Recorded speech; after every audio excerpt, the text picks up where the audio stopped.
খেটে পয়সা নেই, আমরা নাটক সিনেমার চরিত্র নই, আমাদেরকে নিয়ে নাটক করা যাবে না, আমাদের গেজেট প্রকাশ করতে হবে।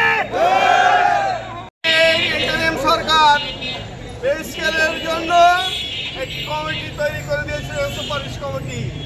তাদের ভিত্তিতে কমিটি তাদের সুপারিশ পেশ করে, কিন্তু দুর্ভাগ্যের বিষয় এই ইন্টারিম সরকার আমাদের এই গেজেট প্রকাশ নিয়ে গড়িমসি করছে তথা এই বক্তব্য প্রত্যাহার করে অনতিবিলম্বে দ্রুত সময়ের মধ্যে আগামী 6 তারিখের মধ্যে পে স্কেল গেজেটের বড়জোরে অনুরোধ করছি। আয়রা বৈষম্য বিরোধী মানে কি? বৈষম্য বিরোধী মানে কি?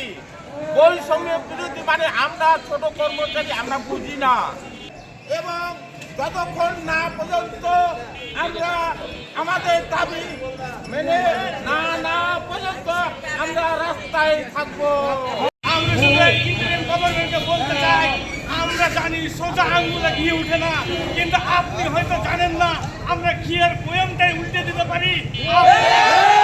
আপনি যদি আমাদের নিয়ে গড়িমসি করেন তাহলে আপনি বেশি থাকতে পারবেন না, আমাদের দাবি আপনাকে মানতেই হবে। যদি না মানেন কিভাবে মানিয়ে নিতে হয় তা আমরা ভালো করে জানি। বিচার বিভাগের কর্মচারী, আমরা জানি কিভাবে দাবি আদায় করে নিতে হয়।